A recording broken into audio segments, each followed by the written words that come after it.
Hello and welcome back to another video of mine. In this video we're gonna go through all of my favorite books. I got back into reading 2 years ago and I read a lot of books since then, but I also had a lot of books from my childhood and teenage years that I want to talk about today because those are the books that I do own physical copies of. And it's a little bit funny to go back in time and see what I liked back then. So yeah, that's what we are gonna do. But let's start with the romance books. And the first one I'm going to talk about is a book that I read recently, and that's called Part of Your Will by Abby Jimenez. And this one is just such a cute and funny romance story. It's about Daniel, who comes from the countryside, and he helps this woman that got stuck in the road. He helps her out, and she's apparently a famous doctor, and they spent the night together and stuff is happening. It was just such a great and really sweet read, but there's also some depth to it, It's also about toxic relationship and abusing relationships and stuff like that. So I really did enjoy this book. Yeah, really, really great. And it is part of a trilogy, but I haven't read the other books yet. So that is my plan. But the first book was just really great for a romance book. The next book on my list is called People We Meet on Vacation, and it's by Emily Henry. I really do love Emily Henry, but this is my favorite book from her. Emily Henry is a famous romance author, and I know a lot of people like beach read, but Friends We Meet on Vacation is a story of friends to lovers, where her other books are more like enemies to lovers. And I do love a good friends to lovers story. And this book is about these two best friends, and each year they go on vacation together. Somehow they do not end up together, and you're learning why. I just thought it was really great and sweet, and I was so entertained, and it was what I really wanted from a romance book, Then I was thinking back, and I remember I was reading this series called the Walsh Sister series by Marian Keys, and I do own the last book in that series. And I think it's written in the 2000s something. And each book is about one of the Walsh sisters, and they all go through something very difficult, but it's written with a very good humor to it. So it has that vibe of okay, life sucks, but there's a happy ending to it. And I really needed it back then when I was reading these books, and I really did get that feeling that I wanted from these books. So yeah, I really did enjoy them. I don't know if they age well, I really don't know, but I was thinking at some point I want to give them a reread. Yeah, they were just so funny as well. So yeah, the Walsh Sister series by Marian Keys. Okay, that's it for the romance books, but I have some romantasy, so that's a mix of fantasy and romance, and I love the Acotar series, I really do. And that series is about fairies and spice. There's more to it. So it's about fairies, like I said, but the main character is called Feyre. That's really confusing. But her name is Feyre, and she's a human, but she accidentally kills a fairy.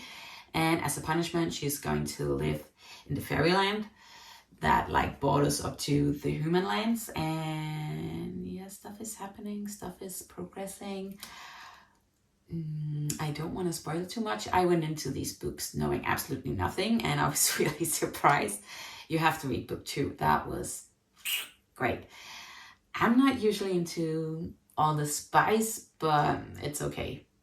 And the love story is really what I loved in these books, and also there's just a whole lot more to it than a normal romance book, So yeah, the world building, everything, it's great. It's really great. If you're into romantasy, this book. And then I also have another series that's called the Surviving Trace series, which is by Calia Reid. And this has some fantasy elements to it because this woman suddenly just travels back in time, and there she meets Etienne. And she travels back to 1912, where Etienne is the owner of this estate, and apparently she looks exactly like his wife. But that wife just disappears when she arrives, and very confusing, and they're trying to figure out this mystery. And the spiciness, again, it's really it's a lot in these books, so if you're not into that, this is not going to be your book. But if you do want to read those books, this is also a good pick. And yeah, I enjoyed this series. It was really exciting. So yeah. Okay, I think that's it for the romance. And then I was just thinking, talking about the middle grades, the young adult books, and then all the adult books. And the first middle grade series that I wanted to talk about is Nevermoor series. I have them in Danish. And this series is just, that was so great. It's just so well written. You can really tell that the author thought of the ending before she started the books. You know, it's really well connected. And it's about Morrigan, who learns that she has some very unique magical powers, and she goes to this new hidden world where she's going to this magical school. And yeah, it's really whimsical, it's really sweet, it's really exciting, and it does have a lot of Harry Potter vibes, but it is a total different story as well. And yeah, I cannot wait till book 4 is coming out. I don't know how many books she plans to write. It's by Jessica Townsend, by the way. And yeah, I was just really, really entertained, and I really loved them. You can easily read this middle grade even though you're an adult if you're into fantasy. Yeah, great books, great books. And then let's just go back to my childhood. Yeah, Harry Potter has definitely been one of my favorite books of all time. I have read them so many times, but who hasn't? And if you don't know the plot, I mean, you're weird. Okay, and then the last middle grade series that I wanted to talk to you about is a Danish series, actually, and it's not translated, so I'm just going to mention them really quickly, but it's called Dæmonernes Hvisken, or The Whispers from the Demons, and it's by Josefine Ottesen, and oh, it was so great, and I read it so many times, and there's a lot of romance in here as well. And I mean, it is middle grade though, but you know, I don't know how to explain it, but great book. So if you can read Danish. Okay, let's move on to the young adult books, YA, and the first series that I'm going to mention is A Good Girl's Guide to Murder by Holly Jackson. And this series was just really great. It was so exciting. It's about Pip, who's trying to solve this murder.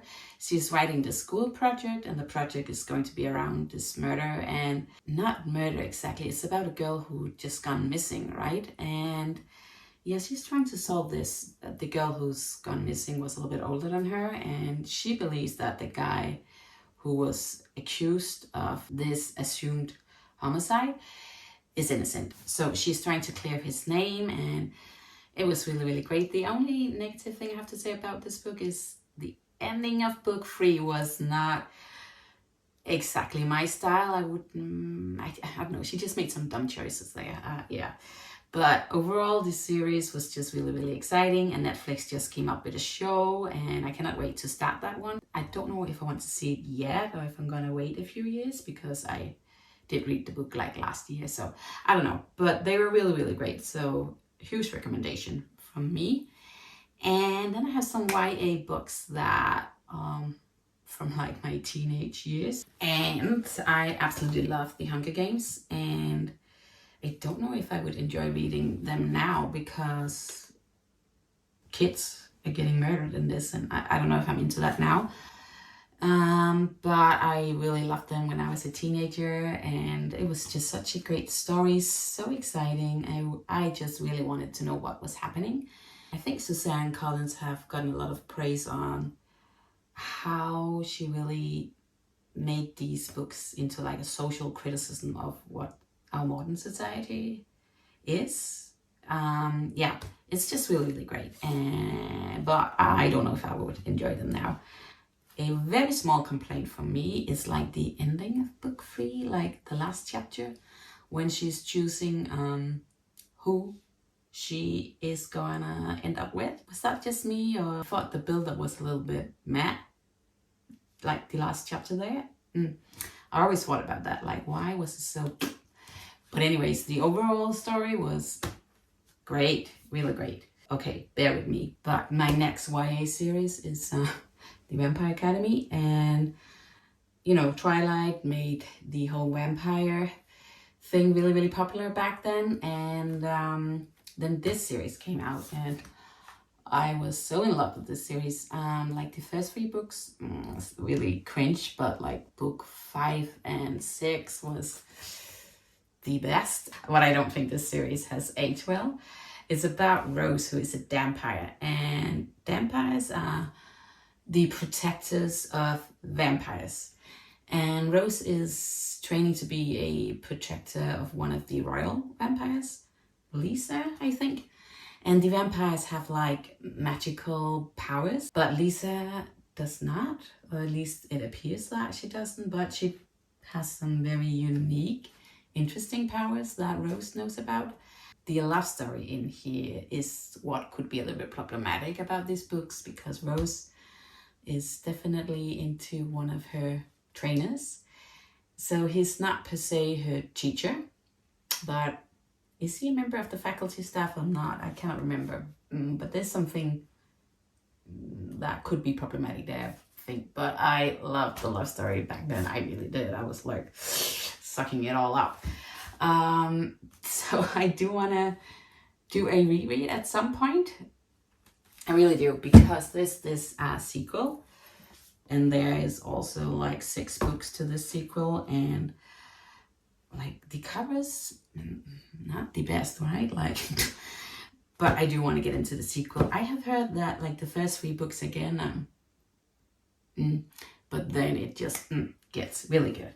So I do want to try them. Was that my YA series? I think so. Okay, and then I just want to move on to the adult books. I haven't really put them into any genre or anything, but you know, adult books. And the first one I wanted to talk to you about is Khaled Hosseini's 1,000 Splendid Suns. I have it in Danish.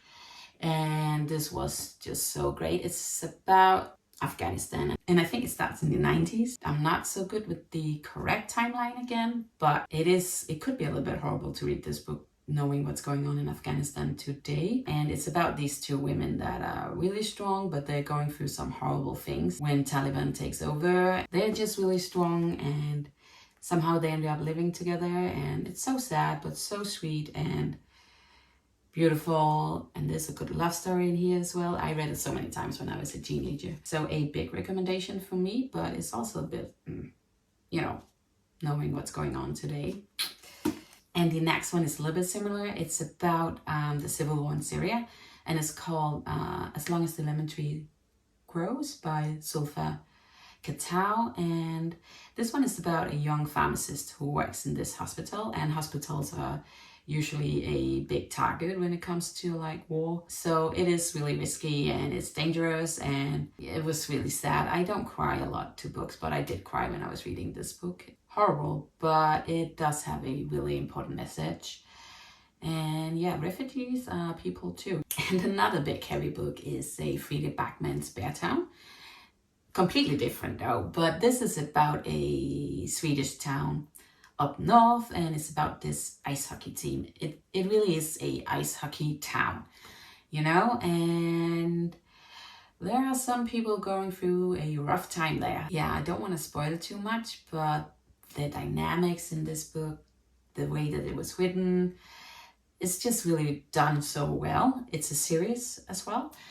And Fredrik Backman just have a way with words. So that's why I think I was really taken aback by this book. There's so many great points. A great recommendation for me, but it's a little bit heavy and maybe it's not like a quick read. But yeah, a big recommendation for me. The next series is called My Brilliant Friend, and that's by Elena Ferrante. And this, I think it starts like in the 50s and ends in the 2000s. But it's about these 2 girls' friendship, and they grow up in Napoli in Italy. And, you know, it's not that easy to be a woman back then, especially in Italy.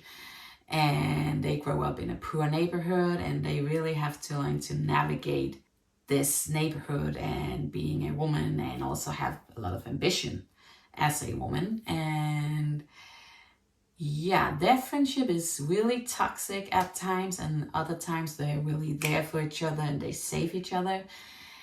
But overall, you're just sometimes you're just really hating the main characters in this book, and other times you're like, yes.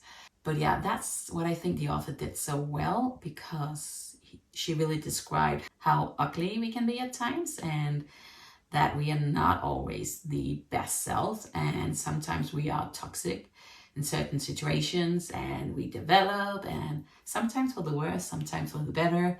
It was just done so well. I think the author she got brains, you know? The next one is called The Seven Husbands of Evelyn Hugo by Taylor Jenkins Reid. And this one is about an actress, and she started acting in the 50s, I think. And she became one of the best actresses in Hollywood. And it's about her story of why she had 7 husbands. And I really love this book. I thought I wouldn't, because I thought this book was so hyped, and I just thought like, nah. But I was so surprised, and it was a really great story. It's a quick read, not so heavy as the other books, but again, there's serious parts in this as well. I was just really entertained, and I loved the whole insight to like the Hollywood world. I know it's not a real story, but I was like, yeah, I think this could be very realistic. The next one is called The Wall by Marlen Haushofer, and this is a German book. And this is about a woman who goes on a vacation in Switzerland in like the 60s or something with her sister and the sister's husband. And one day the sister and the husband goes to town, but they don't come back. And she's like, where are they? And then she tries to go down to the town, but apparently there's like this invisible wall around them, around the mountain. And it seems like everyone on the other side of that wall has passed. And she's the only one up there on that mountain with a dog, a cow, and some cats. And it's just their story of trying to survive. And it was a really unique book, I would say. It's not the longest book either. Kind of like a post-apocalyptic book. Yeah, but really interesting. Definitely. Then recently I tried to read some spooky books and some thrillers, and I did find some books that I really did like. I have just discovered Grady Hendrix. I think I'm a fan. And I read My Best Friend's Exorcism and A Southern Book Club's Guide to Slaying Vampires. And My Best Friend's Exorcism takes place in like the late 80s, and it's about these 2 girls' friendship. And one of them is getting possessed, and the other one is trying to save her. And yeah, it was really, really great. And there's a lot of like references to like the late 80s with music and stuff like that. So if you're into that, this book is definitely great. And the Southern Book Club's Guide to Slaying Vampires, I hate that title, sorry, but that one is about a mother in like the 90s, and she learns that this man is a vampire, and not a lot of other people believes her except for a few others. And she's trying to save the children in this town, and yeah, that's really difficult. There's also a lot of sexism going on in both books actually, and how these women and girls are trying to fight that, and I really love that point of it as well. Great books, really. Yeah, so entertained. So then the last book on my list is called The Silent Patient by Alex Michaelides. I don't know the last name. It's a weird last name, but this is a thriller, and it's about this psychologist that is really interested in this case where a woman suddenly just murders her husband, and he wants to work at this psychiatric ward where she's at. And yeah, and then he's trying to work with her, and there's a lot of plot twists in this book, and yeah, it was really great. I was really entertained. I think the audiobook was only 8 hours, so it is really a quick read. So yeah, I think that was all the books that I wrote down. I probably have a lot more favorites, but those were the ones that came to mind. So I hope you enjoyed this video, and in my next video I am trying to read other booktubers' favorite books, so hopefully I can find some more favorites. Yeah, so that is it for me today, and I hope to see you in my next video. You have a good day. Bye.